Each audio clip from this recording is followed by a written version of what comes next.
Serious, what's the creepiest true story that happened to you or someone you know? I had just moved into a basement suite, and every time I left, I'd lock the deadbolt, but not the door handle. Yet, when I came back, I often found the deadbolt unlocked and the door handle locked. At first, I figured I was just confused about which lock I had used, so I started paying closer attention. But it kept happening. That's when I realized someone must have been going inside when I wasn't around. I assumed it was the landlady, which annoyed me, but I didn't say anything at first. One day, I came home and found the same weird lock situation again. Annoyed, I went inside, opened the fridge to grab something to eat, and found a book sitting there that I'd never seen before. It was an old, early 1900s edition, and it freaked me out like someone had left it for me.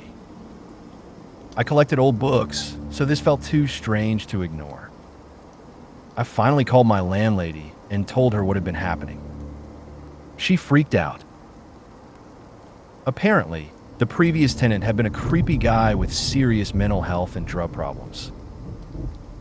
That same day, she had all the locks changed, and it never happened again. I didn't realize until years later how close I came to being snatched.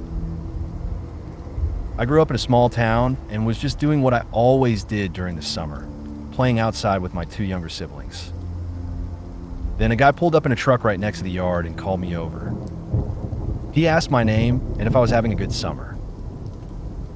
Then he said he could really use my help, that he was looking for his lost puppy.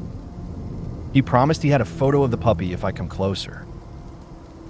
No, closer, he insisted, telling me the picture was small and I could really help him if I just came up.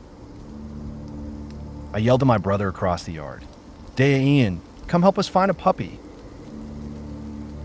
I guess the guy thought I yelled Dad because, without another word, he took off, screeching his tires and speeding away.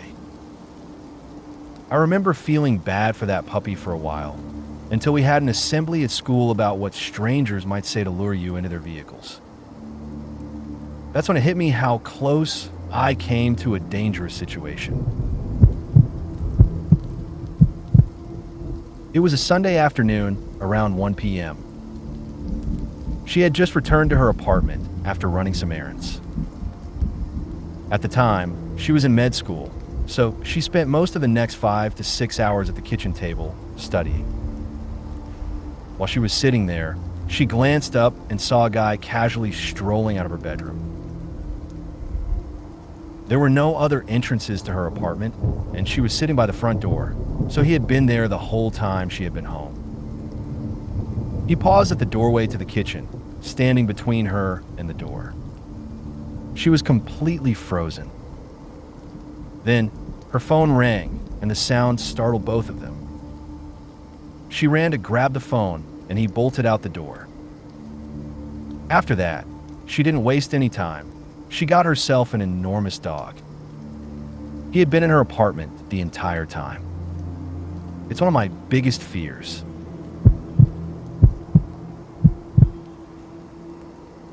When I was a kid, I had this irrational fear that whenever I went outside at night, I had to walk straight into the house without looking back. If I looked back, I was sure someone would be following me. One evening after dinner, I went outside to the car to grab my book bag. I started doing my usual ritual, walking quickly, adrenaline pumping, anxiety skyrocketing, refusing to look back. But then I suddenly stopped and thought to myself, this is stupid. I forced myself to look back. When I did, I saw something that froze me in place. There was someone crouched behind my mom's car, peeking their head around, just staring at me and smiling. She looked to be a woman, maybe in her mid-30s or 40s, with short, curly blonde hair. Our eyes met for a brief second before she ducked back behind the car, out of sight. I stood there, completely frozen, and then I bolted inside. I immediately told my mom, and we went outside to check, but there was no one there. My mom didn't exactly dismiss what I said, but she wasn't really concerned either. My family was driving along a rural main road in Poland. We're Polish, and we ended up driving next to a truck carrying large concrete pipes. We were alongside this truck for maybe an hour or two. As a teenager, I didn't really pay much attention. Eventually, my dad decided we should stop at the next gas station for a quick bathroom break. As I got out of the car, I noticed a pair of bikes riding past the gas station. It caught my attention because they were so loud. After the break, we got back on the road. About a mile or so later, we came across an accident. The bikes had caught up to the truck, and as they were passing it, the concrete pipes fell off the truck. They crushed the bikers. Maybe the pipes weren't fastened properly, or maybe the truck swerved. I don't know, but they were dead. There was blood everywhere. I still can't shake the image of what happened, and it's hard to think about the what-ifs. My mother and her friend were driving late at night, heading to a party. Their car broke down, and given the rural location and sparse population, they had to walk approximately a mile to the nearest house for assistance. When they reached the front door, they were surprised to find one of their former high school teachers. He was visibly concerned to see them alone so late at night. He allowed them to use his phone, but also strongly admonished them, emphasizing the potential dangers of their situation. He cited the late hour, the isolated location, and their vulnerability, and issued a somewhat cryptic warning. My mother called my grandfather, who agreed to bring them gasoline and, if necessary, tow their car. Upon returning to their vehicle, the women were confronted with a gruesome sight. A severed cow's head, covered in blood, had been placed on the hood of the car. This incident occurred near Hermiston, Oregon, a region apparently known for rumors of occult practices.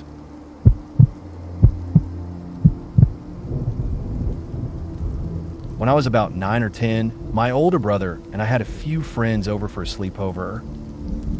My dad had to work the next day, so we were left at home by ourselves for the day. We were excited to spend the day playing PlayStation on our Saturday off. My dad ended up working late that night, probably until 8 or 9 p.m. Once the sun went down, we went into one of the rooms upstairs to play a game of Uno. About 30 minutes into the game, we started hearing footsteps slowly making their way up the wooden stairs. But my dad wouldn't be home for another 2 hours, so we had no idea who it was.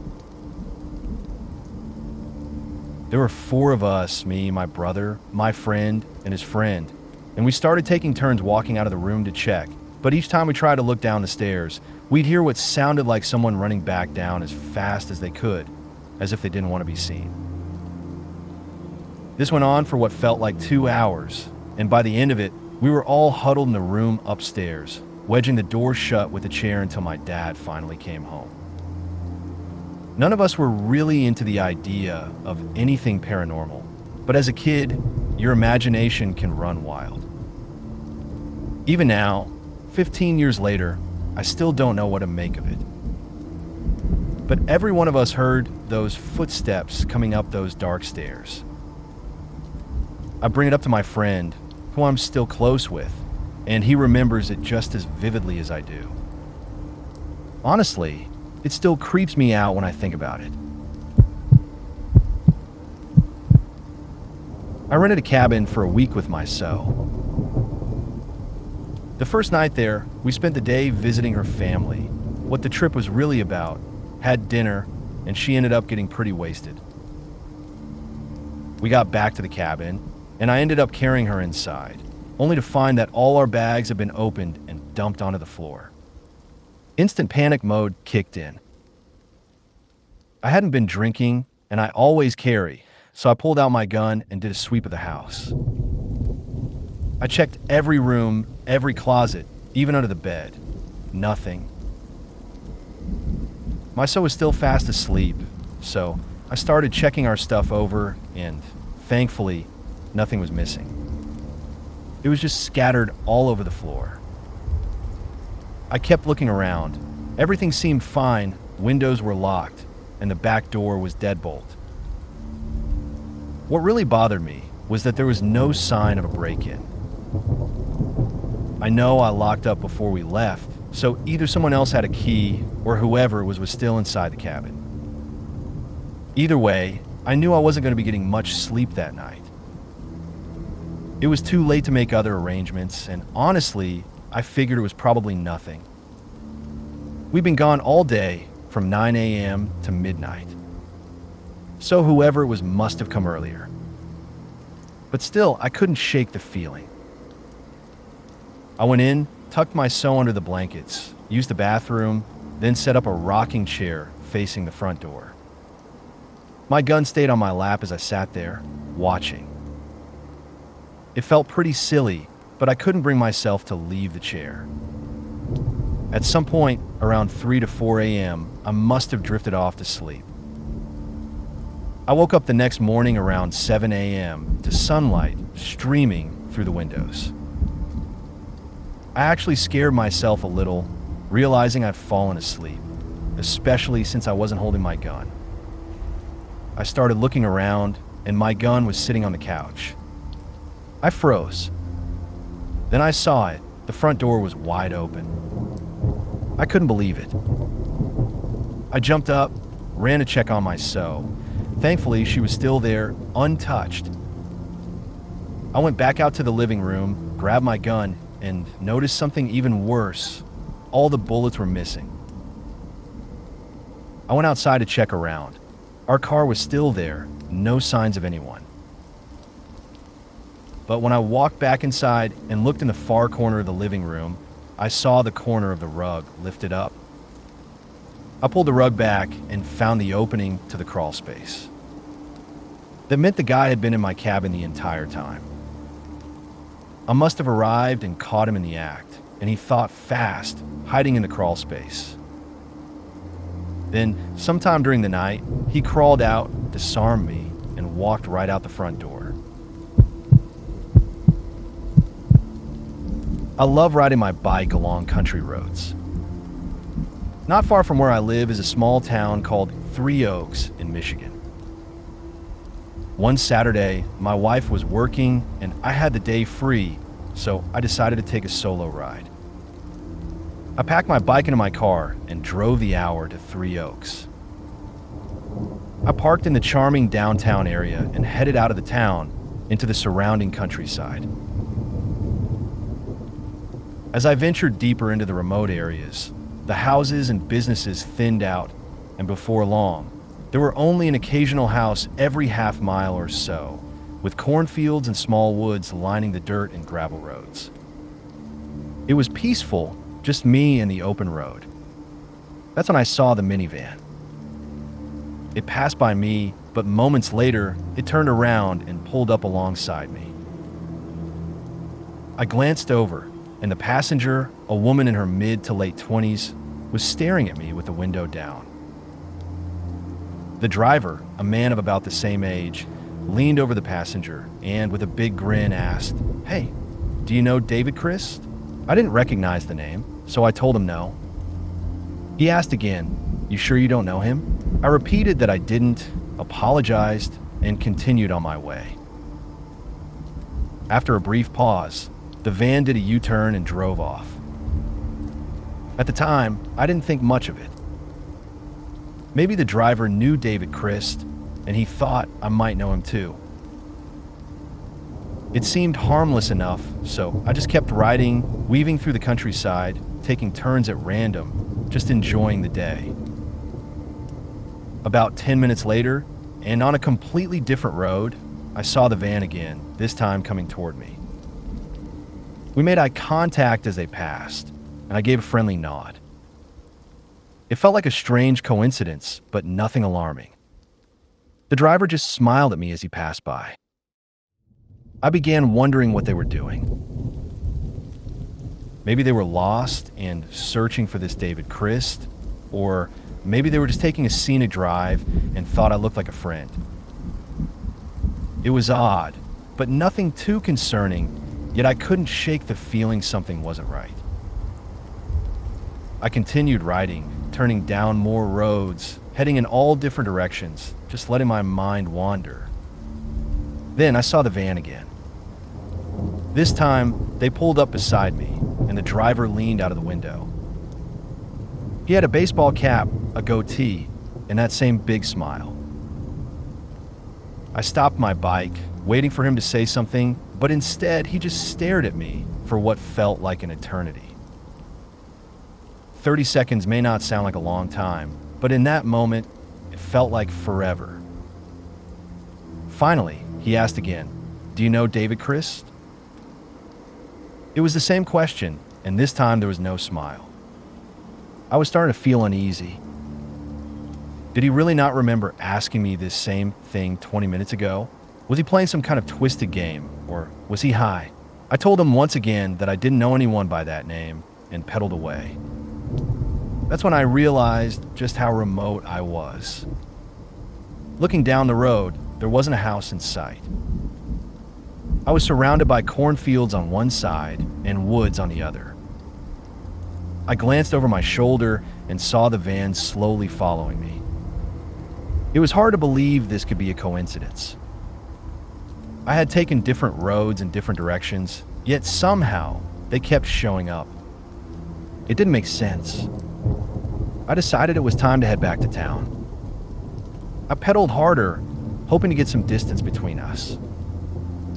The gravel road bent to the right, and there was a dirt path to the left. As I approached the fork, I saw the van again coming around the bend. I felt a surge of panic.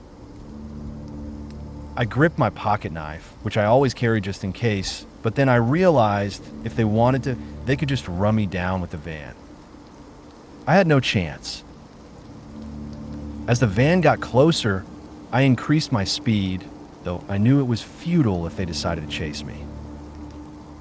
I glanced over my shoulder and saw the van sitting in the middle of the road. I quickly took the right fork and kept pedaling, not stopping until I couldn't see the van behind the corn rows. I got off my bike and crept through the cornfield, peeking down the road I had just come from. The van was in the distance, driving away. I sprinted back to my bike, and once the van was completely out of sight, I took the left fork down the dirt path, pedaling as fast as I could. If they had any bad intentions, this was the time they'd catch up with me, in the middle of nowhere with no one around to help. Thankfully, the ruse worked, or maybe they were never after me at all. I made it back to town without seeing them again. Later that day, when I got home, I couldn't stop replaying everything in my mind. The name David Christ kept creeping into my thoughts. Was he famous? Maybe a musician or someone I should have known. I decided to Google the name. After a few attempts with different spellings, I found something disturbing. There was an article from Knoxville, Tennessee, about a man named David Christ who had turned himself in after stabbing someone at a gas station in 2013. The article included a photo, and the man in the photo looked strikingly similar to the driver of the van. With a baseball cap and a goatee, the resemblance was uncanny. I searched the Knox County Prison inmate database, but I couldn't find any record of David Christ being incarcerated. How had he gotten out of prison so quickly? Or maybe he hadn't been convicted at all. Either way, it was clear that he had made his way to Michigan. But why was he driving around these back roads? Who was the woman in the passenger seat? And why did he keep asking if I knew David Christ? Do I know David Christ? Yes, I do now.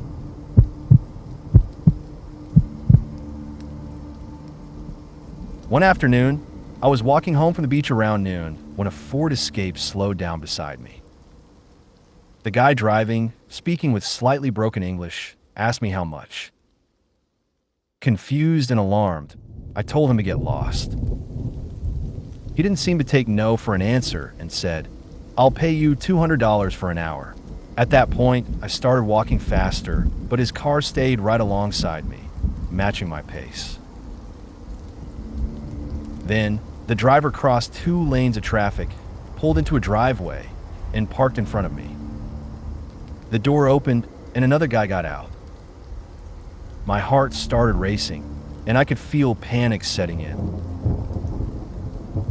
I screamed at the top of my lungs, cussing them out, hoping to draw attention from anyone nearby. At the same time, I was desperately digging around in my bag for my knife.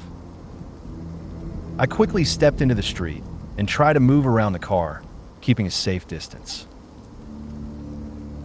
I dialed my boyfriend's number and told him to call the cops, then gave him the car's license plate. I was shaking, but I knew I had to make it to his house, which was only a block away, as fast as I could. The men followed me for another minute before speeding off, yelling insults as they passed. I finally reached my boyfriend's place, but the whole thing stuck with me. I was 16 at the time, and looking back as an adult, I realized just how close I came to being kidnapped and possibly worse. I really wish I called the cops then, but at the time, I just didn't understand how dangerous it was. It's a terrifying memory that I'll never forget. When I was about 16, I saw something that completely freaked me out. There were these billboards everywhere for an anti-drunk driving campaign, usually showing a happy family, and then revealing that they had all been killed by a drunk driver. One day, I was driving past one of these billboards, and I saw a picture of myself, my little brother, and 2 childhood friends from next door, the kids I used to play with when I was in 1st grade. It hit me hard. I froze. It looked just like us, smiling and carefree, but the tagline made it clear. These people had been killed by a drunk driver. So, for a second, I couldn't help but wonder, was I dead? The worst part was that this billboard was right by my work, so I had to see it every single day. I was totally rattled, so I told my mom about it. She just looked at me for a moment and then said, "Oh, well, the father of the kids next door was a photographer." That didn't make me feel any better. It's still one of the weirdest, most unsettling things that's ever happened to me.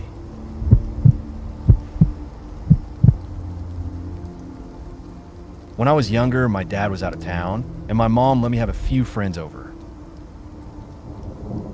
We lived right by a busy highway, so over the years, a lot of people had knocked on our door asking for help. Broken down cars, being lost, accidents, that sort of thing. One evening, while my mom was home with us, a man knocked on our door saying he needed to borrow the phone. Mom told him he could use her cell phone if he sat on the porch, but he kept insisting he needed to come inside. He also started asking if my dad was home. Things quickly took a creepy turn when he started trying to force his way in. My mom didn't hesitate. She slammed and locked the door, then immediately called 911. She shoved my friends and I into a closet to keep us safe. The wait felt like forever, but it was probably around 20 minutes before the police could get to us. By the time they arrived, our neighbor, a big guy who didn't hesitate, showed up with a shotgun.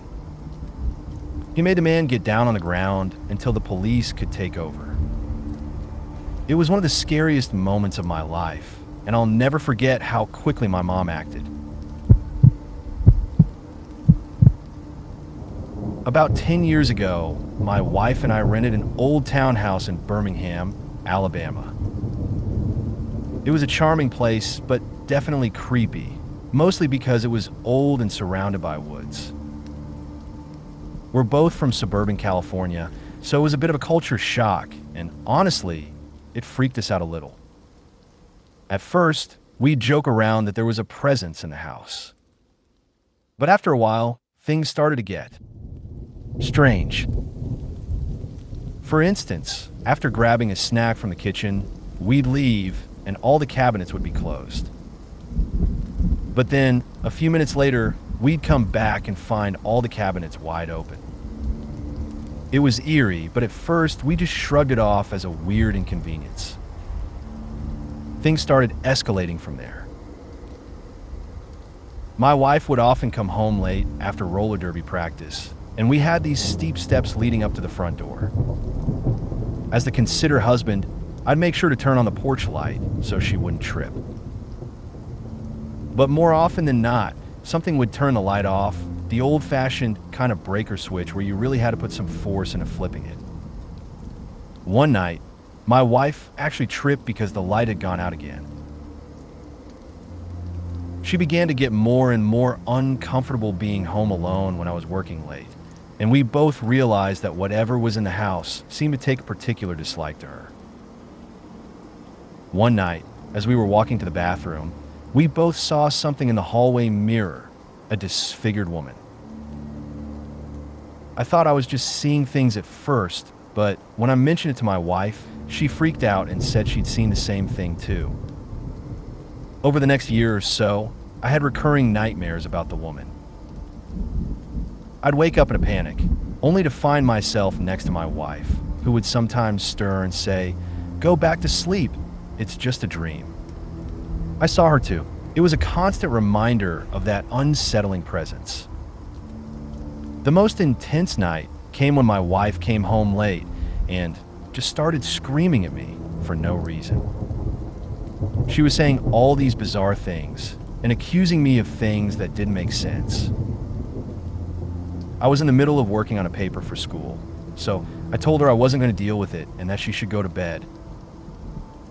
She turned off all the lights except the one in the downstairs den where I was working and went upstairs. An hour later, I finished my paper and went upstairs. When I got to the bottom of the stairwell leading to our bedroom, I turned on the light and froze.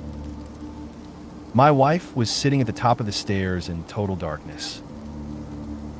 Her eyes were completely black, and her strawberry blonde hair had turned white, almost bleached.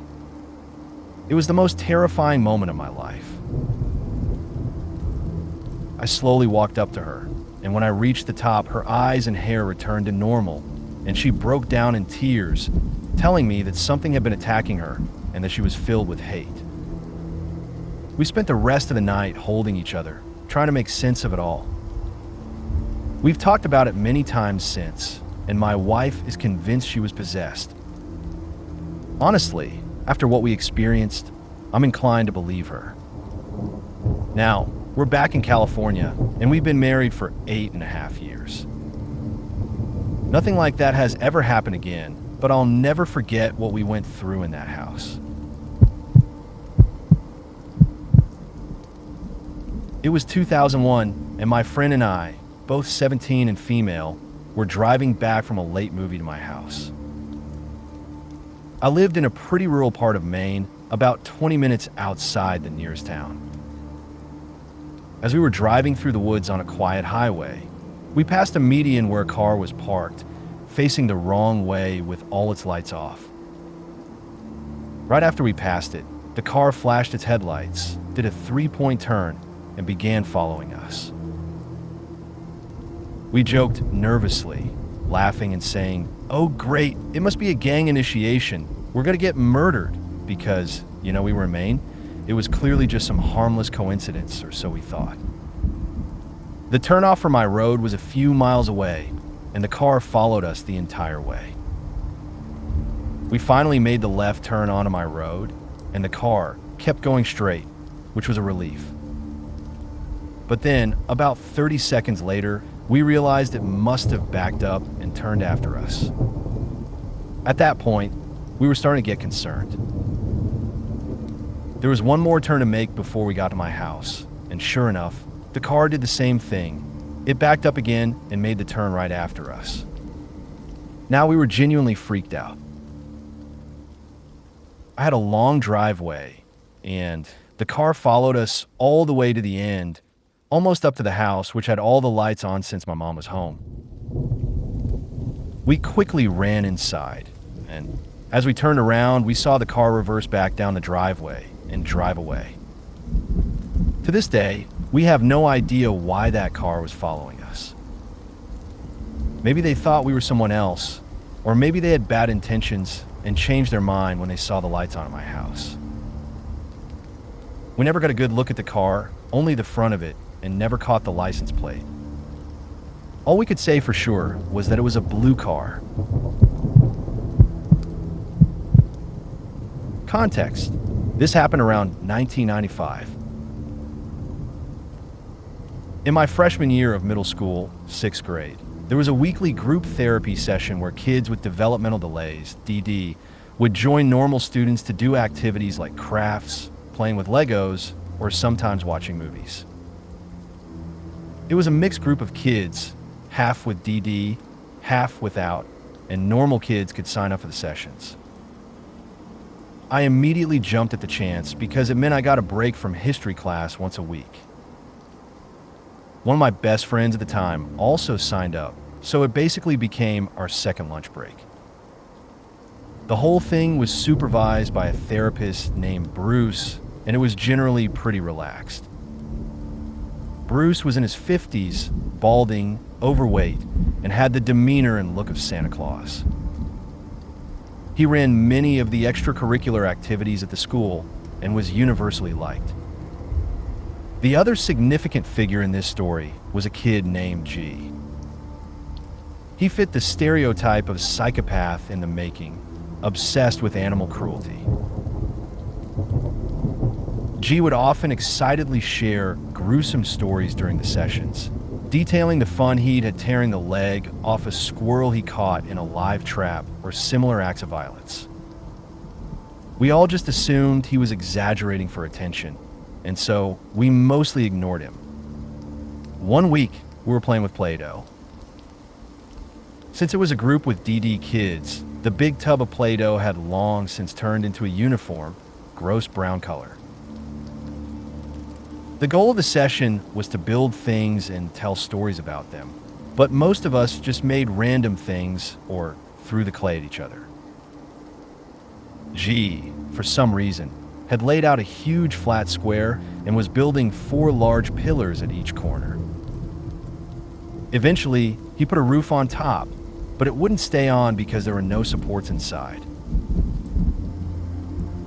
The normal kids were allowed to leave a few minutes early, since the group overlapped with the start of the next period. So I walked out while Bruce and the DD kids were still laughing and smashing Play-Doh back into the bin. When I got to my next class, the teacher wasn't there. Nobody knew what was going on, and about 10 minutes later, she showed up looking frazzled.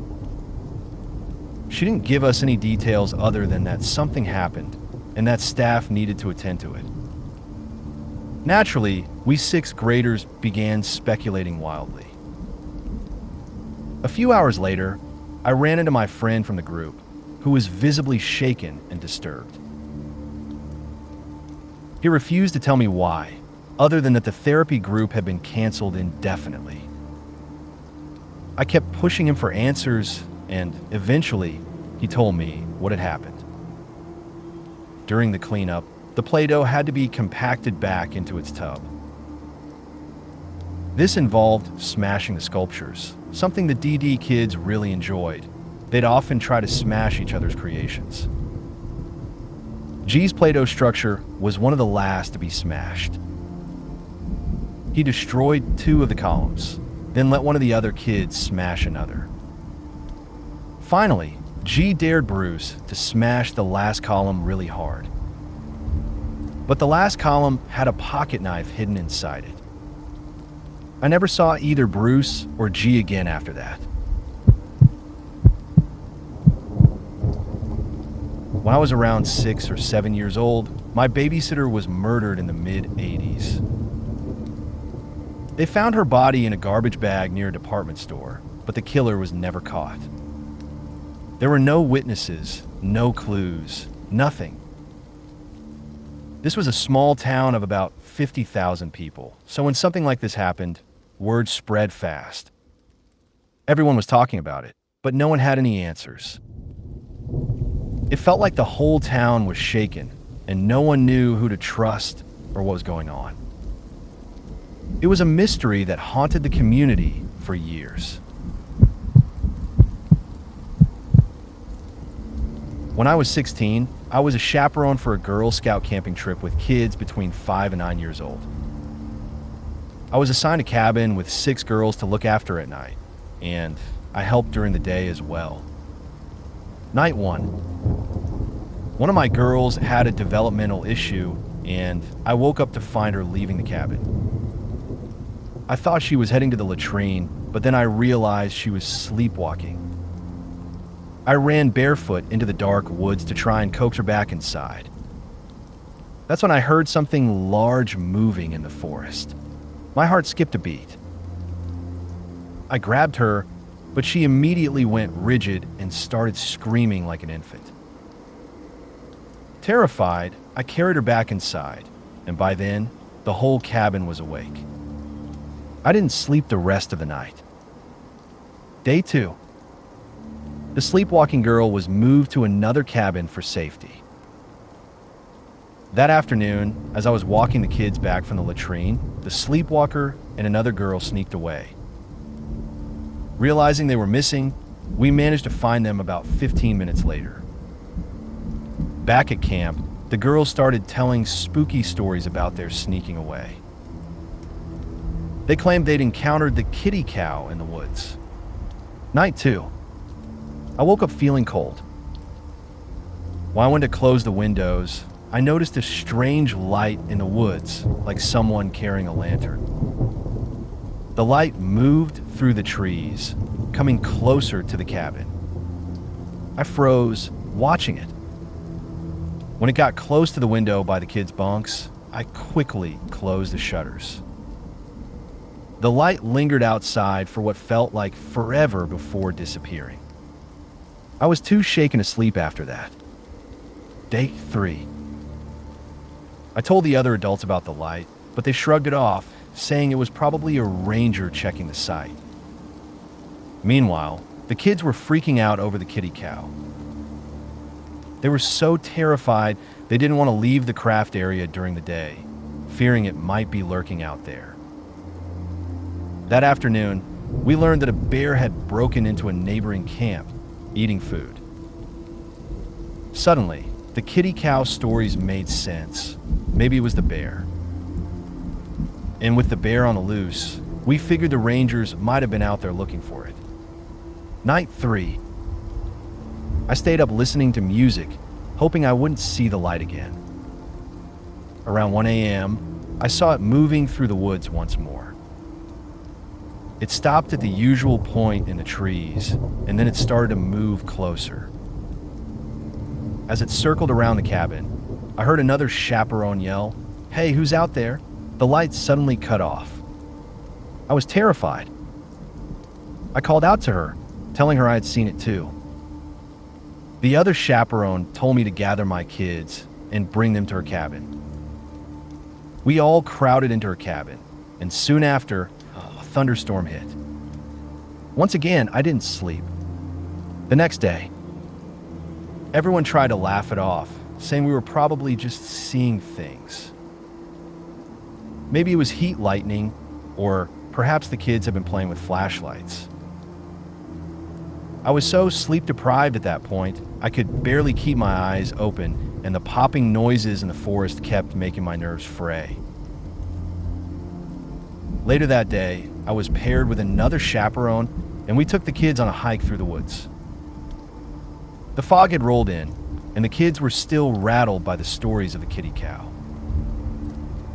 As we walked through the dense mist, the kids started pointing at trees, screaming that the kitty cow was watching us, sneaking up on us. It was the strangest and most terrifying experience I've ever had. The fog, the girls in their matching ponchos, the atmosphere, it was like something out of a nightmare. The kids were hysterical, some of them literally falling to the ground, sobbing in terror. I was on the edge, barely holding it together from lack of sleep, convinced that someone was out there watching us. Then, in the midst of all the chaos, the other chaperone just ran off. She left me with all the kids, booking it out of the forest and heading back to camp. I was left alone, trying to calm and carry the screaming children through the mist. Finally, I managed to get most of the kids back to camp when the other chaperones came rushing out. The chaperone who had run away claimed she had seen a bear and couldn't handle it. I didn't leave a single kid behind. To this day, that afternoon in the woods remains the most terrifying experience of my life. Nothing ever happened, but the fear and the weirdness of it all haunt me to this day, and I still dream about it. While I was around 14, I loved going for runs with my Shepherd Lab mix. I lived in a quiet suburban neighborhood, bordered by a large pasture where about 10 horses roamed across roughly 40 acres. A bike path ran between the pasture and my neighborhood, and I usually ran down that path. It was a safe, peaceful area, so I never thought much of it until one night. It was around 10 p.m., and I decided to take my dog for a run. Looking back, it probably wasn't the best decision, but I'd spent many nights biking or rollerblading around the neighborhood with friends, and it never felt unsafe. So off we went. My dog, a big, friendly pup, was trotting along beside me as usual. As we ran, I noticed a dark shape a little ahead. It was nearly pitch black, so I assumed it was just a garbage bag or something harmless. But as we got closer, my dog suddenly perked up. His hackles went up, and he started growling, something he rarely ever did. That made me stop dead in my tracks. I stared at the shape, still unsure of what I was seeing. Then the lump moved. At that point, my heart dropped. The garbage bag stood up. I froze, realizing it wasn't trash, it was a man. And he started running toward us. Before I could react, my dog did. He immediately spun around and yanked me along with him, sprinting as fast as I've ever seen him run. We bolted down the street, my dog pulling me faster than I could keep up. We made a sharp turn into a dark alley, then another street, another alley, and another street. Somehow we lost the guy. I was shaken, breathless, and honestly terrified.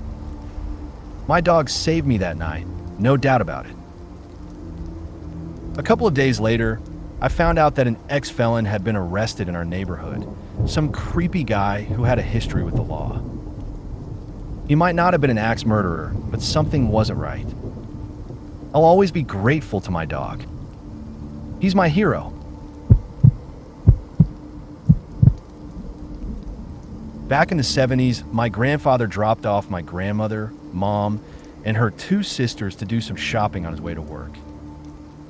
Since he wasn't able to pick them up afterward, they ended up hitchhiking home.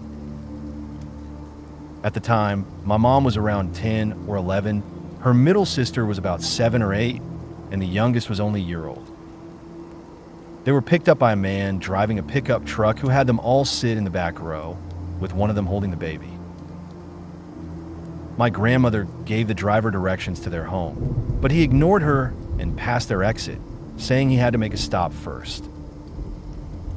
He didn't say much else during the drive, and my mom recalls that my grandmother seemed unusually quiet and nervous. Eventually, they arrived at a farm. The driver told them to wait in the truck while he went inside the house. They sat there, terrified, knowing they were far from any help and couldn't make it out on foot. Minutes later, the driver returned, but this time he was accompanied by a second man. The second man looked into the truck, saw my youngest aunt, and immediately started flipping out. He yelled at the driver, telling him he shouldn't have brought the baby there, that they weren't going to do anything to her, and said a few other things my mom can't fully remember. He then ordered the driver to get them away from the farm. The driver apologized, got back into the truck, and quietly drove them back to the highway. My grandmother, who was normally very sharp, had him take them directly to their house. I suspect she chose to do this because she had already given him their address before anything seemed wrong. They lived in that house for several years, and luckily, they never saw either of those men again. A few years ago, I lived in a semi-underground basement apartment. The house was low enough that the windows were just a few inches above ground level. One evening, I was washing dishes in the kitchen, and the window to my left was open.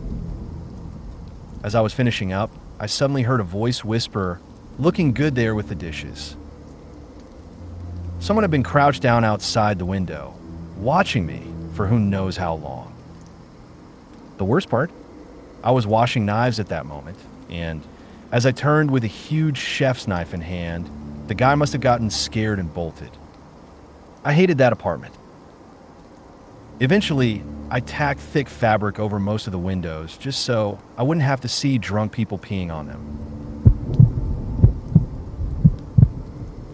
This story happened to my friends, but it's definitely creepy. In 2009, one of my friends was driving home with his father at around 11 p.m. They were about 2 to 3 kilometers away from the city when they suddenly saw a white horse standing right in the middle of the road. Trying to avoid it, my friend swerved the car and ended up driving it into a ditch. When they got out to check, the horse was gone. It was nowhere to be found. He told me about it the next day, and we both found it pretty unsettling. Fast forward to 2015. A different group of friends were driving back from another city around 1:30 a.m., going about 140 kilometers per hour. They reached the same spot near the city border and, just like before, saw the same white horse standing in the middle of the road. The driver didn't want to risk swerving, so he slammed on the brakes. To their shock, the car skidded right through the horse, like it wasn't even there. They came to a stop, realized it was some kind of ghostly apparition, and quickly sped off home. The next day, they told me what happened, and we were all pretty freaked out. The weird part? These two groups of friends never met each other, and there was a 6-year gap between the two incidents. When I was 16 and freshly licensed, my friends and I often had nothing to do in our small rural town. Our area was isolated, with nothing around for miles except a Walmart and a couple of Sheetz gas stations. So we passed the time by going ghost hunting. Now, it wasn't anything serious. We would explore abandoned buildings or old places that looked creepy. None of us actually expected to encounter anything supernatural, but it was a fun way to spend time with friends. One night, I had a house in mind that I'd seen from the highway a few times.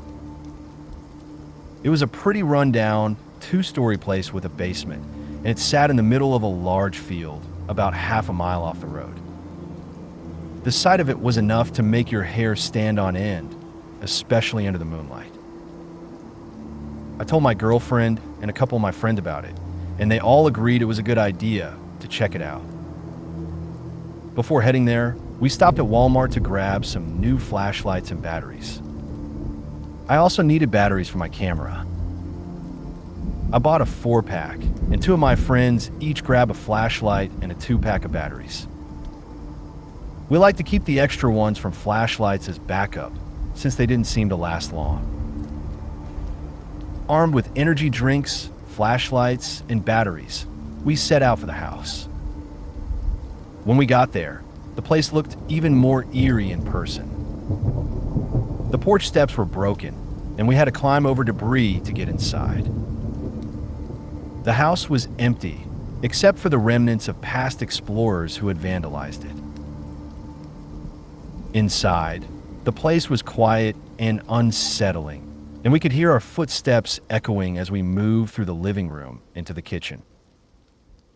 As we were walking through, my girlfriend, who was in front, suddenly gasped and spun around. She claimed someone had pulled the hood on her sweatshirt. I was several feet behind, and I didn't touch her. At first, I thought she was just messing with us or trying to scare the others, but then she spun around again, claiming it happened again.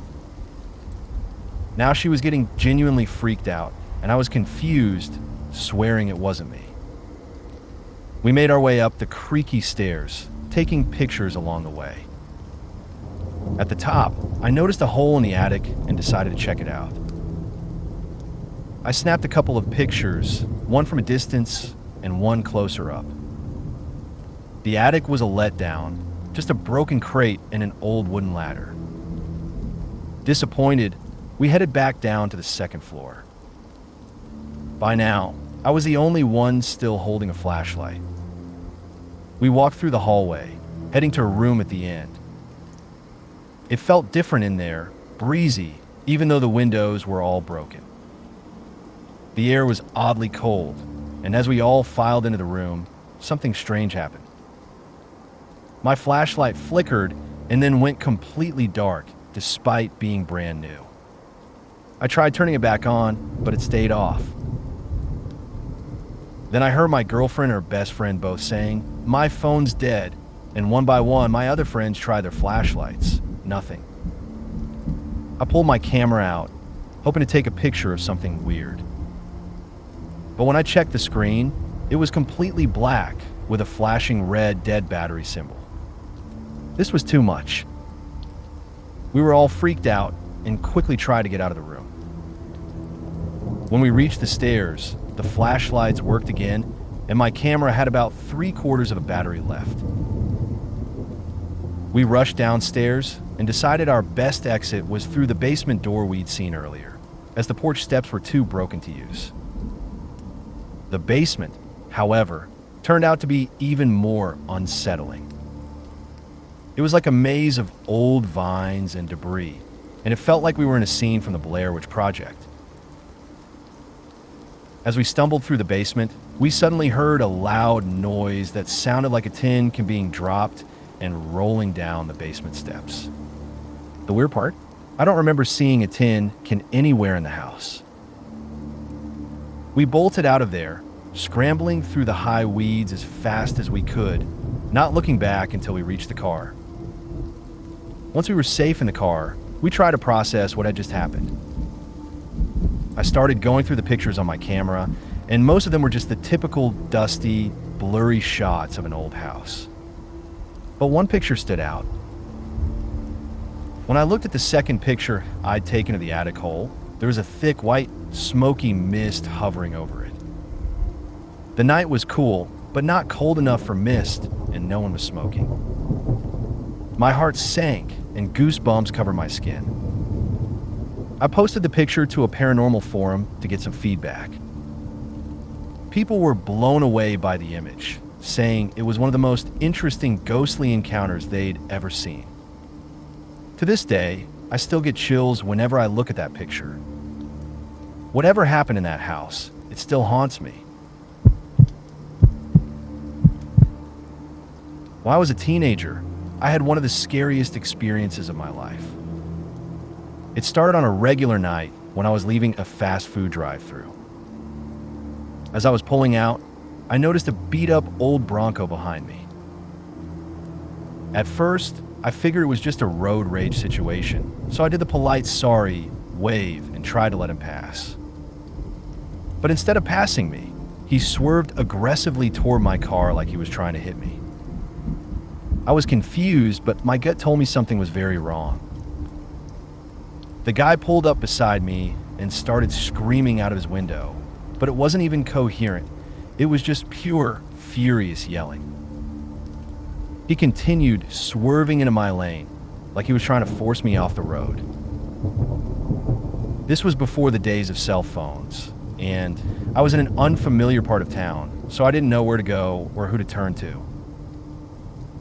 I was driving a Firebird, and I thought maybe I could outrun him, so I tried speeding away. But he didn't back off. He ran red lights, took crazy sharp turns, and somehow stayed right on my tail. It felt like I was in a nightmare. Eventually, I reached a dead end. There were big ditches on either side of the road, so I couldn't turn around or go anywhere.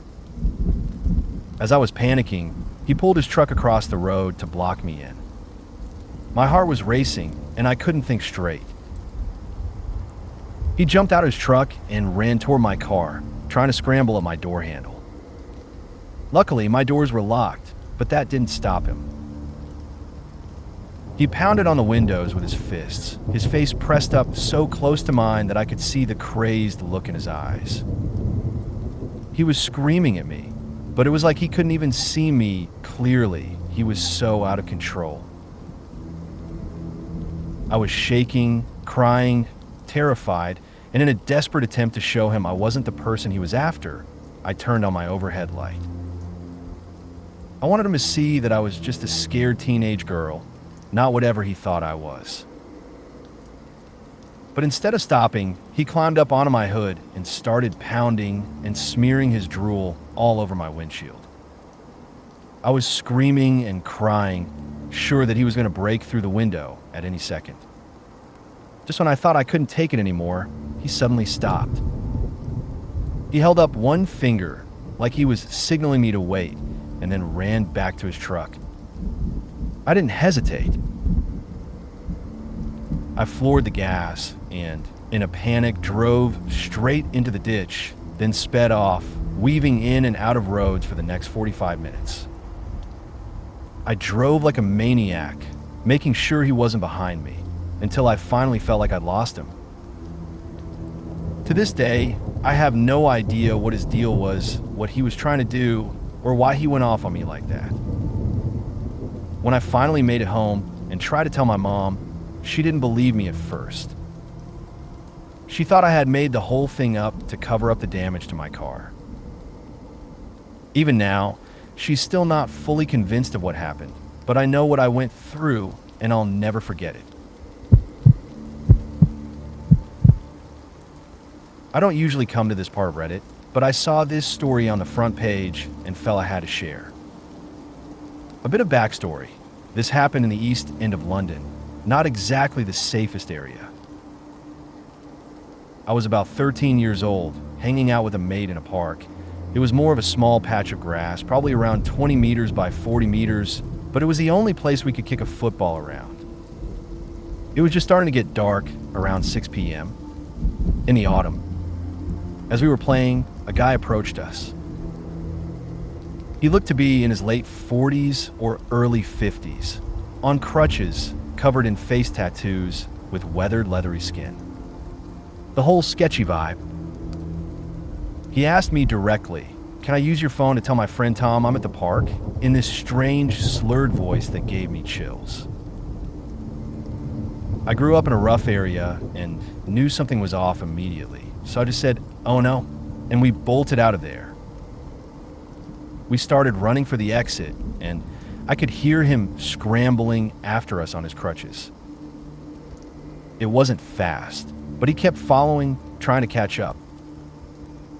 We made it out of the park and ran for maybe 45 seconds until we got to a busier road, a place with more people. We paused for a second, out of breath, and I glanced back toward the park. From the exit we had just run out of, I saw another guy, someone else now, not the one on crutches, talking aggressively to the guy who had approached us.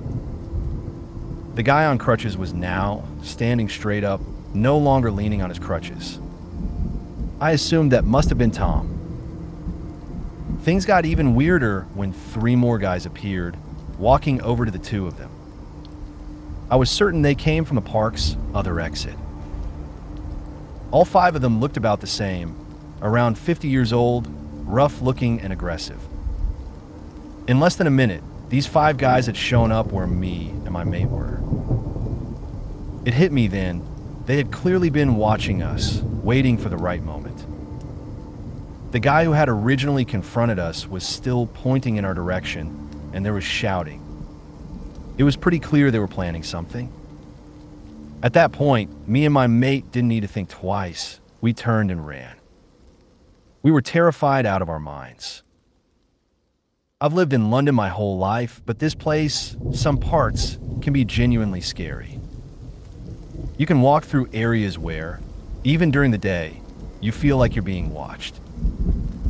It's obvious these guys had some plan in mind for us. If we had been older, I'd have thought they were just looking to mug us. But we were only 13 and didn't even have much on us.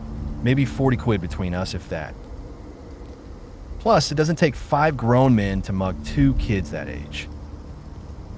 What terrifies me is thinking about what could have happened if we had stuck around longer.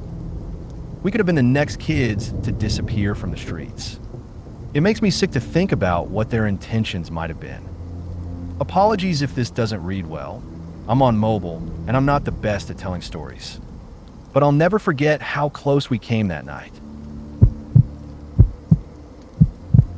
When my wife was in college, she took a philosophy class or something along those lines. On the first day of class, everyone introduced themselves, and it turned out that she was sitting next to a police officer who was taking the class for either continuing education or some kind of promotion. I can't remember exactly, but he was definitely an active cop at the time. This was actually a relief for her because she's small and the class was at night, so having him made her feel safer. They became somewhat friendly, at least as much as 2 people sitting next to each other for a few classes could. He offered to walk her to her car after class since the school was in a sketchy part of town, and it made her feel better knowing he was there. Then, around midterms, he suddenly stopped showing up to class. She was a little confused, but figured maybe something came up. Life happens, and it was no big deal. A few weeks later, we were at her parents' house when her mom casually mentioned that we hadn't heard about the police officer who had been arrested. We hadn't, so she started filling us in on the details. Apparently, this officer had been pulling women over and then assaulting them in their cars. We live in a small town, but once you leave the main area, things get super rural very quickly, so no one would be passing by these incidents as they happened. Anyway, it turned out that the officer who had been walking her to her car after class every week was the same guy who had been arrested for assaulting women. The reason he hadn't been showing up to class anymore was because he had been taken into custody. My wife was absolutely floored by the news, and we both couldn't shake the thought of how close she had been to him every week, completely unaware. When I was 7 years old, my mother, who had adopted me as a baby and raised me as a single parent, passed away from breast cancer.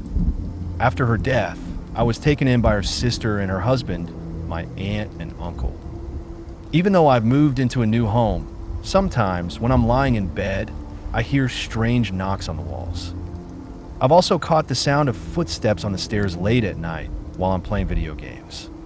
I've never been scared by it, usually brushing it off as nothing.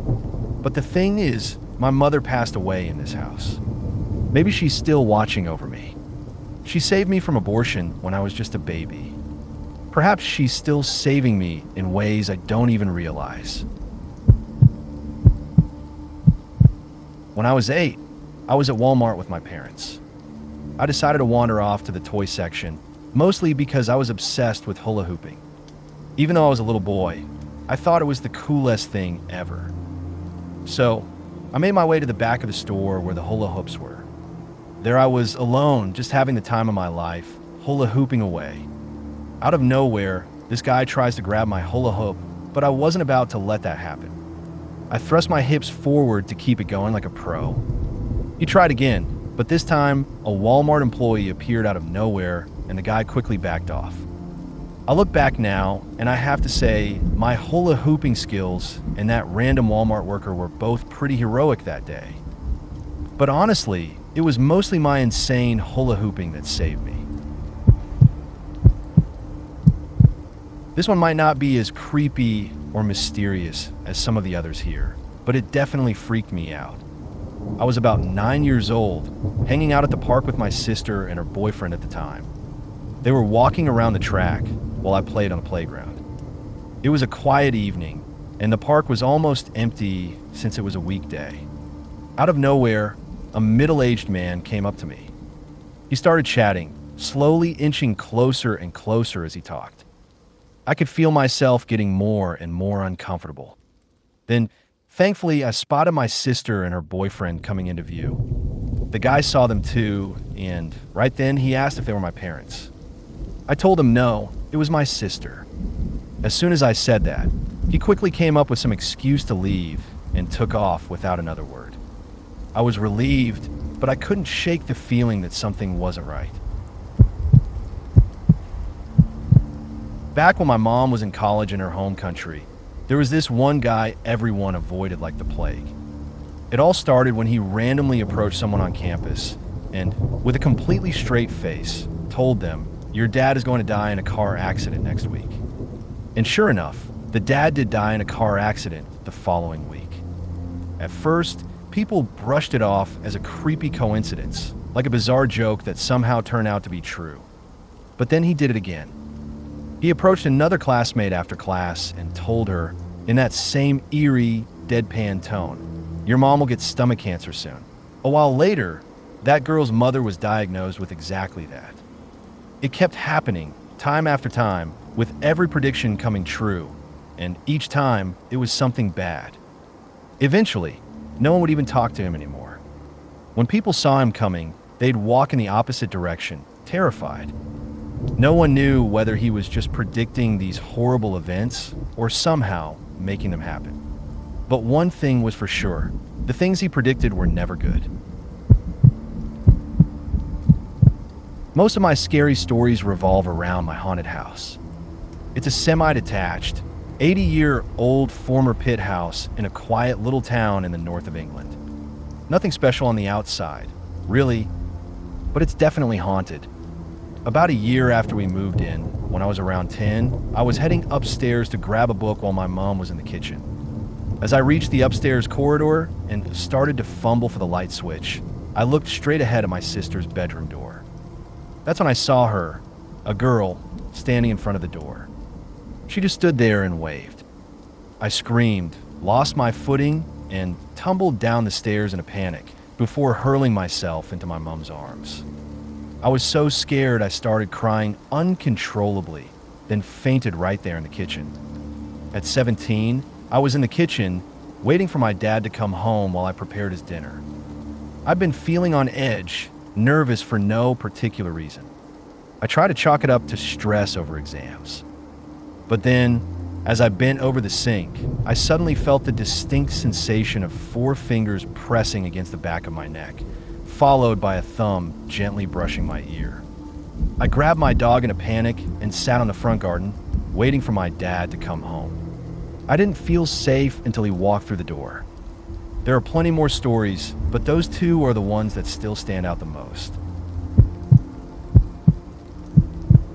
This isn't your typical supernatural kind of creepy, but more the unsettling thought that something like this could happen to anyone, even you. I knew an engineer who worked with a friend of mine. He had a serious drinking problem, the kind where he could drink for hours and still seem fine, only to suddenly become completely wasted without warning. It made him easy to overserve at bars, which was exactly what would happen every time. One cold winter night, while below freezing, he was at the bar again. The bartender noticed how drunk he'd become all of a sudden and decided to cut him off. He gave him a water and called a cab, but had to tend to other customers in the meantime. When the cab arrived, the guy was nowhere to be found. He'd slipped out and driven off. On his way home, he crashed his car into a ditch. In his drunken state, he got out to walk and somehow ended up slipping down a creek bank. At some point, he just curled up by a tree and fell asleep, probably unaware of how bad his situation was. The next morning, they found him, frozen to death. He was literally a solid block of ice. A grown man, an engineer in a suburban town, in one of the most modern countries in the world, and yet, in the end, he died from exposure. It's one of those stories that really makes you think about how fragile life can be, no matter who you are. I used to live in a rented house right across the street from a busy city park. At night, when the park was empty, I'd often sit on my porch and just watch the trees sway and the stars above. One night, around 1 a.m., I opened my front door and was about to sit down when I noticed something strange. There, in the deserted park directly in front of my house, was a man. He stood perfectly still, dressed all in black and wearing a Halloween skull mask. The mask was clearly cheap, one of those store-bought kinds, but it looked intricate enough to be unsettling. The sight of him sent a chill straight down my spine. He didn't move at all, even though I knew he saw me.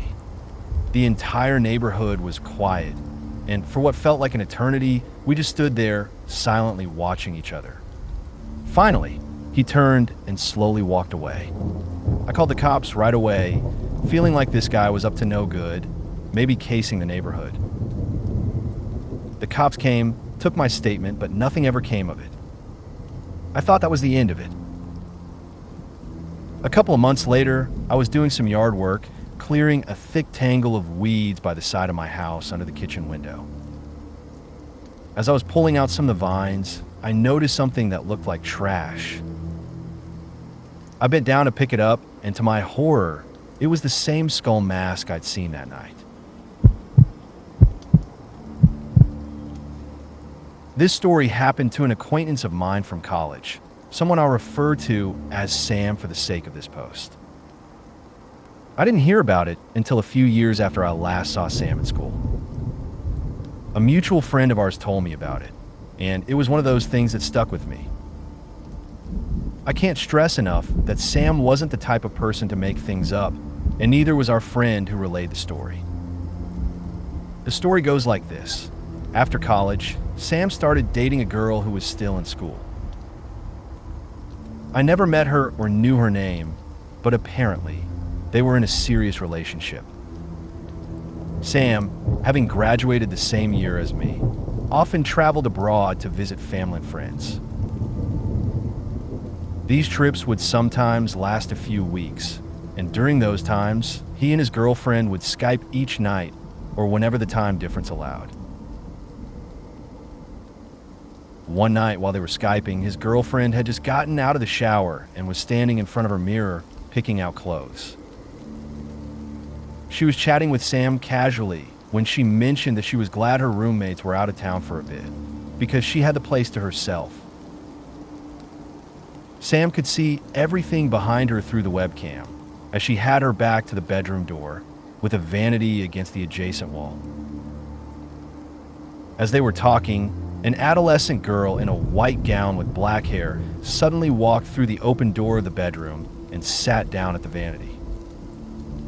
Sam, thinking it was strange, asked, "I thought you said your roommates were out of town?" His girlfriend confirmed, "Yeah, they are." Sam then asked, "Then who's that?" The girlfriend turned around, saw the girl sitting at the vanity, and screamed. Then, as if something straight out of a horror movie, the girl stood up, collapsed into a puddle on the floor, and slid under the bed where the computer was sitting. Terrified, Sam's girlfriend bolted from the room and ran out into the street in her bathrobe. Understandably, she wouldn't go back to the apartment. She moved out immediately with friends and family handling the packing because she refused to step foot inside again. Both Sam and his girlfriend have been in therapy ever since, dealing with what they witnessed. I don't know the full details, and I haven't stayed in touch with Sam, so I haven't checked back in on this story. But I can't imagine it's something he'd want to revisit, especially considering how deeply it affected both of them. I know this might not seem creepy in the typical supernatural way that gets attention in a place like askreddit, but knowing Sam and the friend who told me this, it definitely gave me chills. And sometimes when I think about it, I wonder if I were Sam sitting there watching a Samara-type figure collapse and slide under the bed on a Skype call with my girlfriend, would I keep watching? Would I even be able to turn the computer off?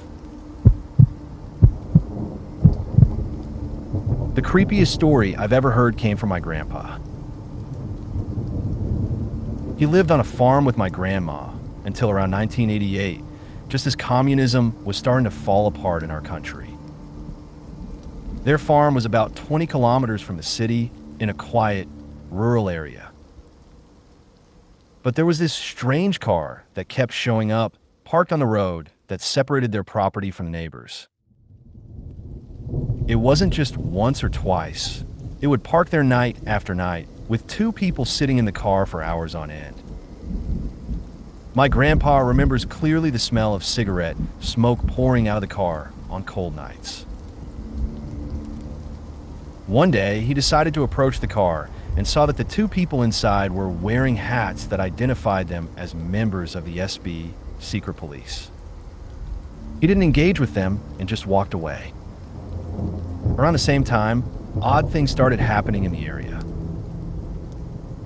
Animals would disappear from nearby farms, and people began to notice that the car always seemed to be around when local drunks went missing, 3 people in total.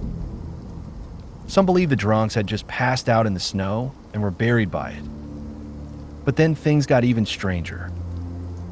One night, my grandpa heard creaking sounds downstairs. When he went to investigate, the door was wide open, with wet footprints leading through the kitchen. The strange part? The door had a chain on it, but it had been opened without breaking the lock. A few weeks later, in the middle of the night, my grandparents heard gunshots coming from the farm next door, followed by the sound of multiple SB cars. After that, the strange car stopped showing up. It turned out that the farm next to theirs was believed to be home to a small cult. My grandpa learned this from a friend in the police, who told him that a weapons cache and remains of dismembered bodies were discovered in one of the barns. The remains were said to be cut up in a peculiar manner, though no one ever explained what that meant exactly. My grandpa still believes that when he heard those creaks downstairs, it was either one of the SB agents making sure there was nothing suspicious in the house, or perhaps one of the cult members searching for their next victim. 2 years later, they sold the farm and never looked back. It's a story that's haunted him, and I'm sure it still sends chills down his spine. My friend and I went to see a movie one night. I still remember it. It was Natural Born Killers. We parked at the very back of the parking lot, where there were no other cars, so we could smoke a bowl before heading into the theater. On our way back to my car, we noticed that the back half of the lot was still completely empty, but there was a car parked right next to mine. It was backed into the space, and the little lights on the side that show the car was running were on. All the windows were tinted so darkly that you couldn't see inside, even the windshield, which I thought was probably illegal. We started talking about it as we walked toward the car, but the closer we got, the more uneasy we felt. Halfway there, we just stopped, staring at it and discussing whether we should go any closer. Eventually, we both agreed it felt way too shady and decided we weren't going to risk it. We turned around and headed back to the theater, thinking maybe someone inside could help us or something. As soon as we started walking away, the car next to mine suddenly peeled out and sped off. Now, here's the weird part. How would the person in that car have known we were female? I mean, we were just walking, and I didn't think we were acting like targets, but there was something about the whole situation that felt off. I wasn't driving anything nice at the time. My car was a total piece of junk, but the car next to mine was a really nice sports car, though I couldn't tell exactly what kind because, female. Every time I think back on it, I get the creeps. I still don't know what that car was really about, but it definitely wasn't a coincidence. My mom's side of the family has always been big on the paranormal. Tarot cards, seances, psychics, the whole lot. Most of her family never had children, and when my mom was about 10 years old, her aunt, who I honestly still don't know exactly how she was related to me, went to psychic. The psychic told her that in their family, only one girl would be able to have children, and that this child would be a boy born after years of trying and failure. Well, things took a weird turn, and the psychic stuff stopped after one bad incident I was told about. Fast forward to my mom growing up, meeting my dad, and after 14 years of trying to conceive, nearly giving up until I came along. Funny thing is, no one else in the family ever managed to have kids, whether through biology or failed marriages, so I ended up being the only one. When I was about 15, my mom's aunt had passed away when I was 6, but we were all gathered at a family get-together. During the cleaning up process, someone found an old Ouija board and tarot cards that had been tucked away in the attic. Everyone, including me, decided to try it out again, thinking it'd be a fun, spooky thing to do after a few drinks, of course. We all sat around the table with our fingers on the planchette, and one of my relatives started calling out for spirits, asking if anyone was there. I was skeptical. I thought someone would just be pushing the glass, so I didn't expect much. Then, all of a sudden, the lights flickered. The atmosphere in the room shifted, and it felt like more people were there. You know that feeling when more guests arrive at a party, and suddenly it's more crowded? That was the vibe. Jane, one of my relatives, kept asking questions. The planchette started moving, and we began getting answers that only family members would know. We tested it by having people who knew the answers remove their fingers and confirm them. Everything matched. It got creepier when we realized that my mom's aunt was apparently standing beside me, checking in on me and saying she'd always kept track of my schoolwork. That freaked me out, but at least it felt friendly. We kept going for about an hour, then something shifted. The lights flickered again, and the room turned ice cold. The atmosphere became heavy, like when you walk in on two people having a heated argument, and you just know it's awkward. Suddenly, the planchette started going wild, spinning in circles at breakneck speed. Everyone was spooked, and we decided to pack it up before it went too far. But even after we stopped, the room stayed cold and the tension lingered. We tried to go back to having fun, but no one could shake the feeling of heaviness that had settled in. About an hour later, Jane, clearly disturbed, said what we were all thinking. Something didn't feel right. By then, I was absolutely terrified, but the older family members insisted that we get the board back out and try to communicate with whatever was lingering in the room. I just remember thinking, why would you do that again? I want to go home. But of course, the board came out. I had to put my finger on the planchette to be part of the circle and avoid psychic attack, or so I was told. Jane asked, "Is there anybody here?" Immediately, the planchette went berserk again. We managed to get a name, Walter. He wasn't a family member or a friend of any of the dead relatives we've been communicating with. It was a stranger, and that was terrifying. My aunt asked Walter, practically begging, to leave the house. And just then, the lights flickered violently, and the planchette flew off the board, slamming into the wall near the sink. As it hit, the taps turned on by themselves, and the lights went crazy. By now, everyone was in a full panic. My mom and grandma were crying, Jane was in tears, and one of my relatives was on her knees, making the cross sign and muttering prayers. My granddad stood next to me, reassuring me that everything would be okay. It had happened before, and it would eventually pass. Then, in what felt like an eternity, but was probably only about 15 seconds, everything stopped. The lights stopped flickering, the coldness disappeared, and the atmosphere returned to normal, like nothing had ever happened. The most unsettling part was the faint smell of perfume in the air. It was Coco Chanel. I later found out that this was my mom's aunt's favorite perfume. It seemed like she had stepped in and shooed whatever it was away, but no one really knew for sure. That night, Jane and her husband stayed at a hotel because they were too scared to sleep in the house. As for me, I've never messed with Ouija boards or any other spirit communication tools again. I grew up atheist, but after that night, I'm a firm believer in the paranormal. When my friends joke about ghosts or spirits now, I go into a long rant about why we shouldn't mess with that stuff. Let the dead rest, as far as I'm concerned. About 15 years ago, my mom and cousin were driving home late at night after visiting my aunt, who lived about 2 hours away. The route takes you through some desert stretches and up into the mountains, but there's a shortcut you can take to avoid the mountain roads and save around 10 minutes. The catch?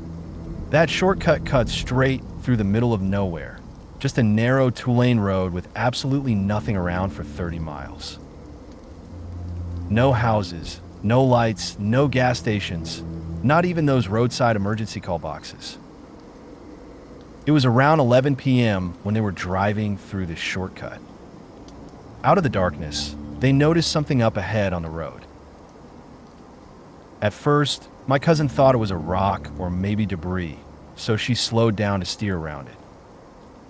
But as they got closer, she realized it wasn't a rock at all. It was a woman. She was crouched down in the middle of the road, facing away from them. She had long, dark hair and was wrapped in what looked like a tattered burlap shawl, just sitting there like she didn't belong to this world. My mom, thinking the woman might be in trouble, told my cousin to pull up beside her and ask if she needed help. That's when things got terrifying. As they rolled up and asked if she was okay, the woman suddenly stood up, turned around, and let out this piercing, inhuman shriek, like something out of a horror movie. My cousin swears that her eyes were pitch black, her skin pale as paper, and she was disturbingly thin, like sickly, malnourished thin. I try to rationalize it sometimes, tell myself it was dark and her mind could have played tricks on her. But whatever they saw, it scared them both enough to slam the gas and get the hell out of there. The woman ran after them for a few seconds, but they lost sight of her quickly in the darkness. They didn't stop, not at the stop sign at the end of the road, not until they made it to the next town.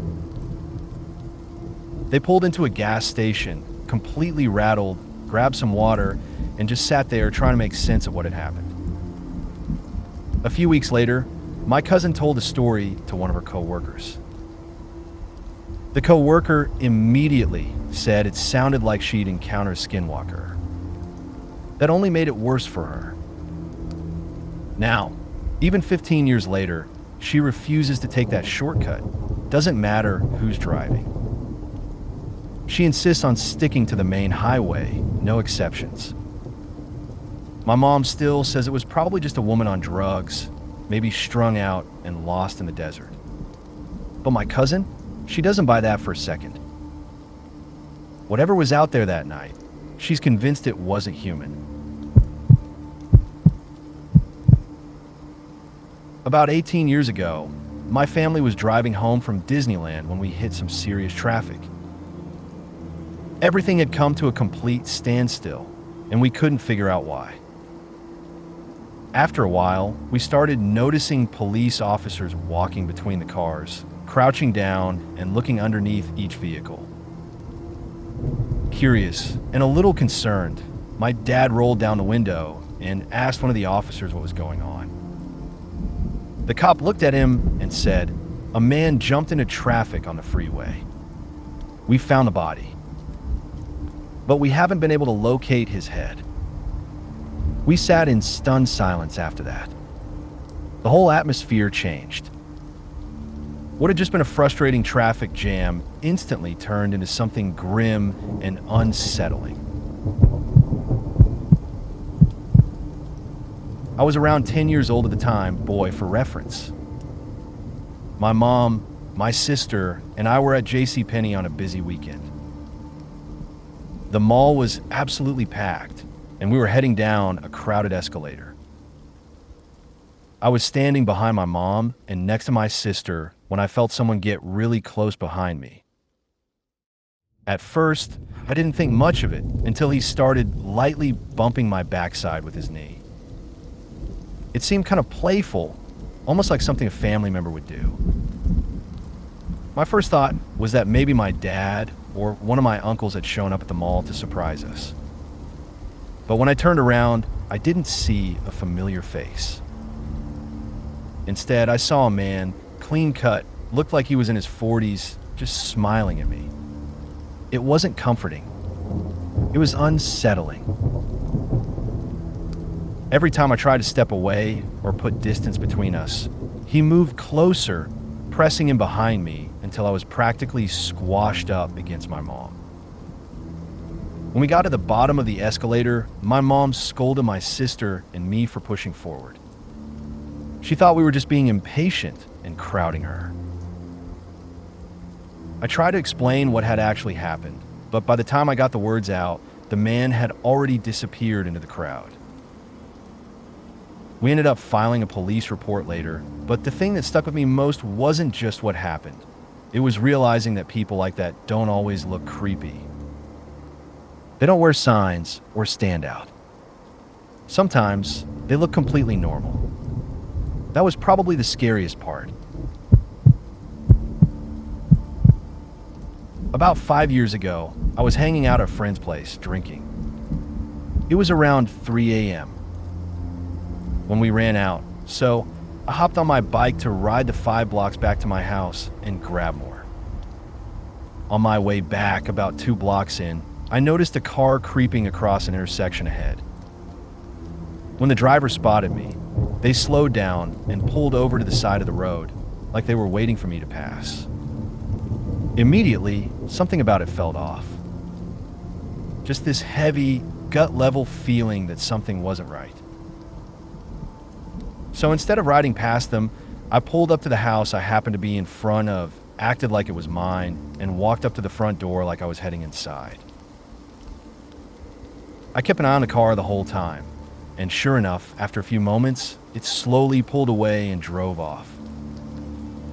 I waited a bit to be sure they were gone, then got back on my bike and headed to my friend's place. Eventually, I just kind of shrugged it off. The next day, it was all over the news. A car matching the exact description of the one I saw had blocked another vehicle 2 streets over at around 3:30 a.m. The people inside the second car were shot and killed, completely unprovoked. Authorities said it appeared to be a thrill kill. I still think about that night and wonder how close I came to being in that car's path.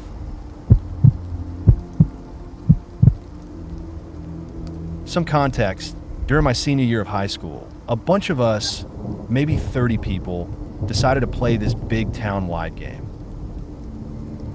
I can't remember the exact name, but the rules were pretty simple. Everyone starts at point A on one side of town. About half the group goes on foot and tries to make it to point B on the other side. The rest wait 10 minutes, pair up in cars, and then drive around trying to find and tag the people on foot. Think high-stakes hide-and-seek mixed with a light cardio workout. I was one of the passengers in a car. Me and my driver spotted a girl walking alone, and I was sure she was one of the players. We pulled ahead a little, I jumped out, and started sprinting after her to tag her. She took off running, and she was fast. Like, no chance of me catching her. After about half a block, I gave up and just walked back to the car, laughing it off. Fast forward maybe 20 minutes, I'm at point B looking for her to give her props for outrunning me. But she's nowhere to be found. I asked the person I was riding with who she was, and he just says, "I thought you knew her." That's when it hit me. She wasn't part of the game. From her point of view, She was just out jogging when a random car pulled up. A stranger jumped out and started full-on chasing her down the street. Yeah, I was the creep that night. Totally unintentional, but still. I think about that sometimes and hope she's not still telling the story of the weirdo who sprinted after her in the dark for no reason. The most recent event. A few years back, my family and I were eating at this restaurant just outside of town. It was that awkward time between lunch and dinner, so the place was nearly empty, quiet, low-key. At one point, I got up to use the restroom and found it down a narrow hallway just past the kitchen. The moment I opened the bathroom door, I got this immediate sense of unease. It was a 4-stall restroom, lit only by a single dim bulb. Normally, I don't get fazed by bathrooms. I've had 2 kids, bathrooms are practically my second home, but this one felt off. Heavy, weirdly quiet, unsettling. I chose a stall right under the flickering light and could hear all the usual kitchen chaos through the wall. Clattering pans, voices, general hustle. And then, just like someone had dropped a soundproof blanket over the building, everything went silent. Not just quiet, completely still. A second later, the lights cut out.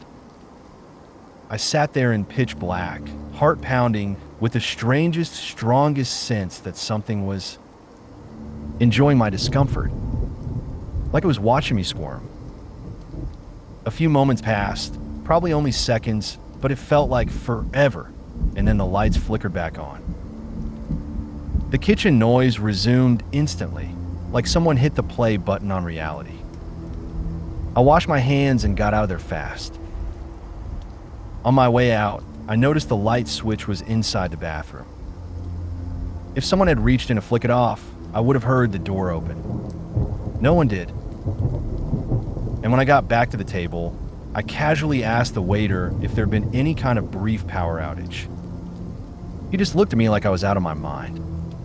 Another memory. When I was a kid, weird stuff followed us to every house we lived in. It was like we brought the strange with us. I was about 11 years old, home alone in the bathroom. Out of nowhere, I heard heavy stomping coming down the hallway, loud and deliberate.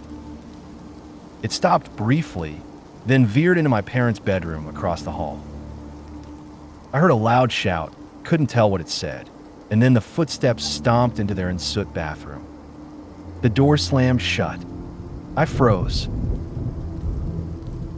Then, like a horror movie protagonist making bad choices, I grabbed the dullest kitchen knife we owned and crept across the hallway to check it out. There was no one there. Nothing. At the house we lived in when I was little, probably from ages 3 to 8, I would see people all the time. Not intruders, not visitors. Just people. Clear as day. They didn't feel out of place. In fact, they seemed familiar, like I was used to them being there. I talked to them casually, like you'd talk to anyone. My mom would sometimes overhear and ask who I was talking to. I'd tell her.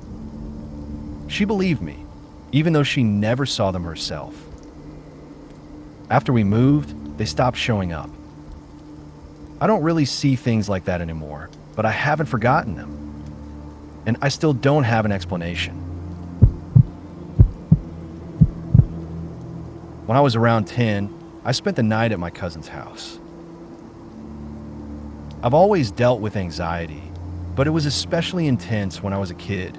Nights were the worst, and being away from home made it even harder.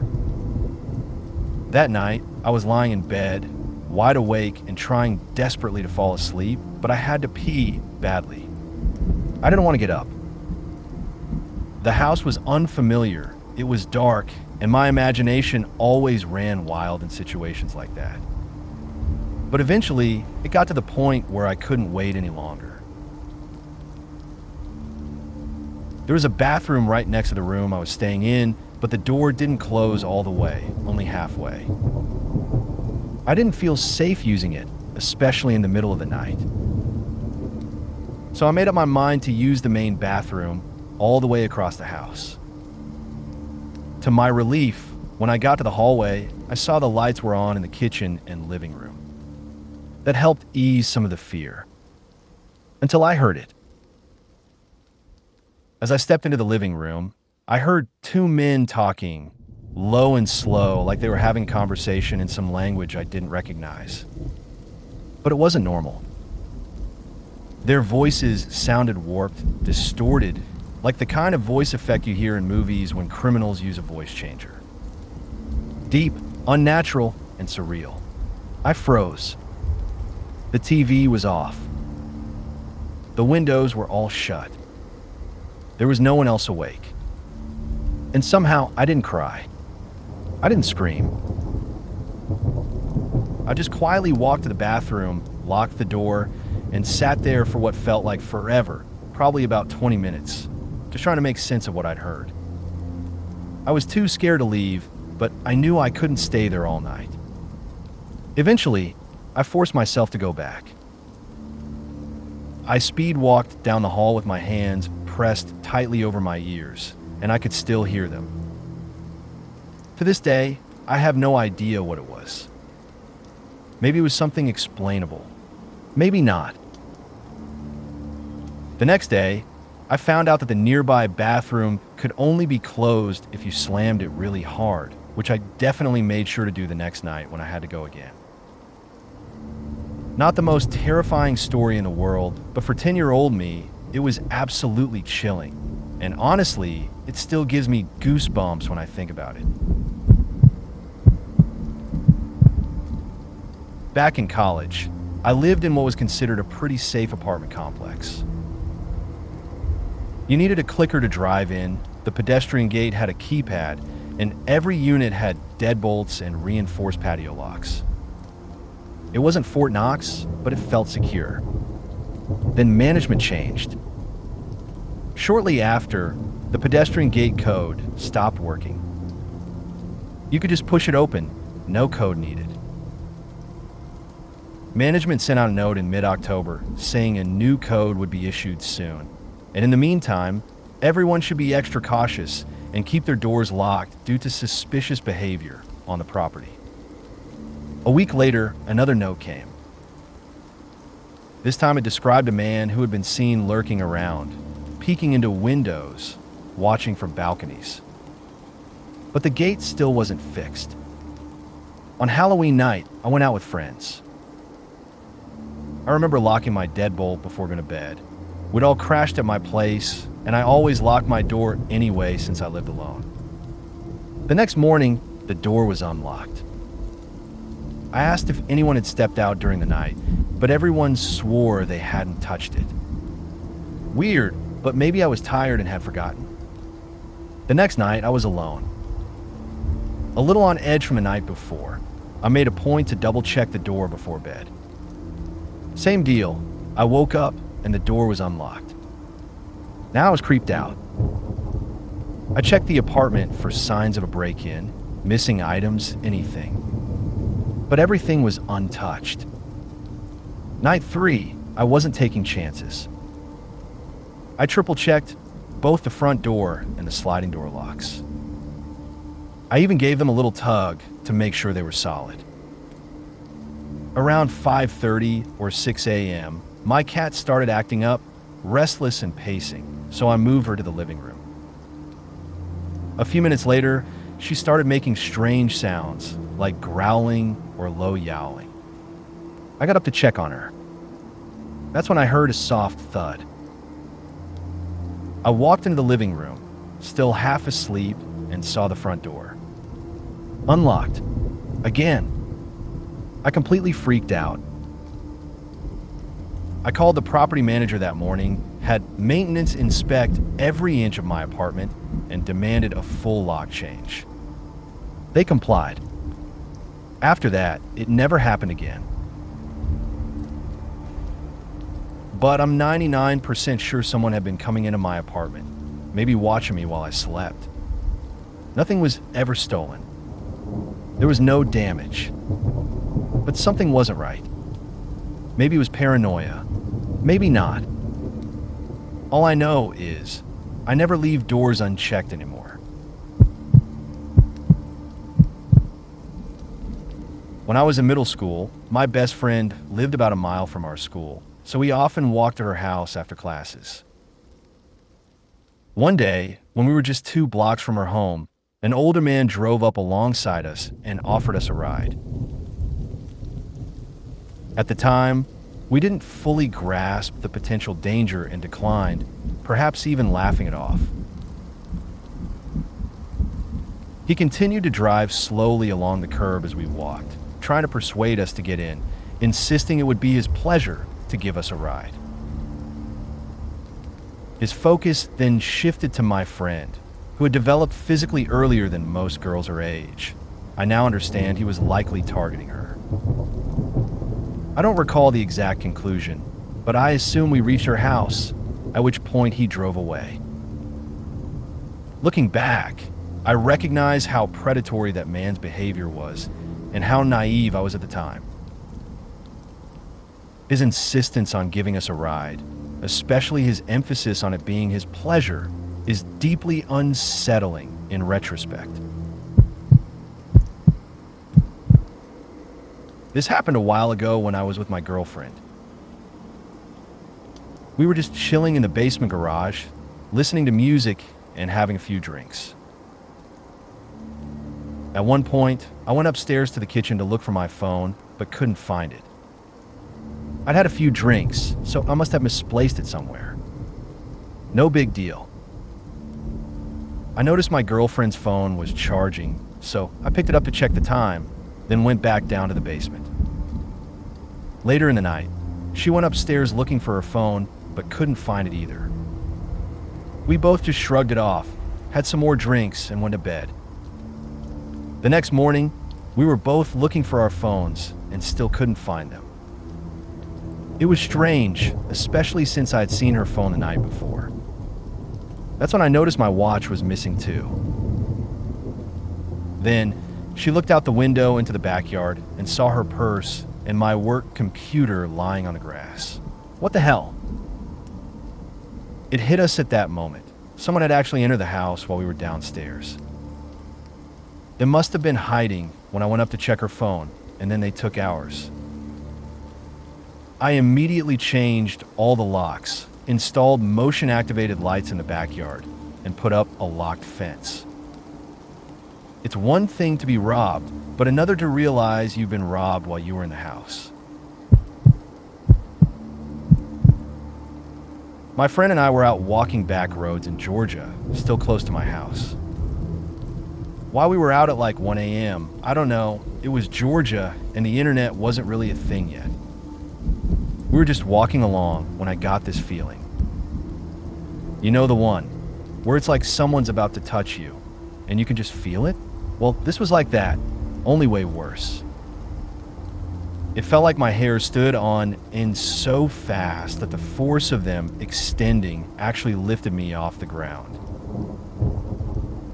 I've been skydiving, mountain climbing, and been in situations that could have killed me, but nothing came close to the rush of fear I felt in that moment. What made it worse was the pause, just a split second where time felt like it stopped. In that fraction of a moment, I noticed my friend froze too, without even looking at him. And then, in the very next second, we were both sprinting down the dirt road without even thinking. It was like my body just took over and started running full speed, and I wasn't controlling it. We never looked back. When we finally stopped, right outside my driveway, we both just looked at each other and said, "What the hell did we just do?" Neither of us had an explanation, but neither of us wanted to turn around. Not even once, even after running almost a mile. Groupthink is a powerful thing, especially when you're surrounded by kids and other easily influenced people. If one person believes something and convinces someone else, it's hard to argue, and before you know it, everyone's on the same page. It's like once everyone agrees, it becomes real, simply because the group believes it. I experienced this a lot when I was out in the woods with my friends and cousins. Someone would shout bear, and we'd all take off running. We had seen a bear once, and after that, every little rustle of leaves became a bear. For a while, we spent more time running from bears than actually doing anything else. This went on until one day my friend yelled bear. Again, but from another angle, I could clearly see it wasn't a bear. It was a deer. For weeks, we'd probably been running from deer while the deer were just running in the opposite direction, completely unbothered. The point is, when you're young, it's easy to get caught up in pretending there's danger, especially when everyone else is convinced it's real. I'm not saying no one was in the house, but considering the situation, I bet it was more about kids' imaginations running wild than any kind of murderous ghost or whatever else we were all convinced of. A few years ago, there was a strange wave of ghost cow sightings. I know it sounds bizarre, but I actually knew one of the people who claimed to have seen it. This guy was a tough, no-nonsense mix of trucker and farmer, basically a grizzled old Vermonter. He wasn't the type to get worked up over much, and he didn't talk much either. But he swears he saw it. He told me he was driving through my small hometown in Vermont, a place with winding back roads and not much else around. He was behind the wheel of an 18-wheeler and suddenly saw a cow in the middle of the road. There was no time to swerve, so he slammed on the brakes and braced for impact. Just before he was about to hit the cow, he said it turned and looked at him. The crazy part? He claimed its eyes were glowing red, and then he just passed right through it, like it wasn't even there. I know this sounds ridiculous, maybe even made up, but look it up, Vermont ghost cow. It's a thing, and he's not the only one who's seen it. If you made it to the end of the video, thanks for watching. Don't forget to like, subscribe, and share, and we will see you in the next video.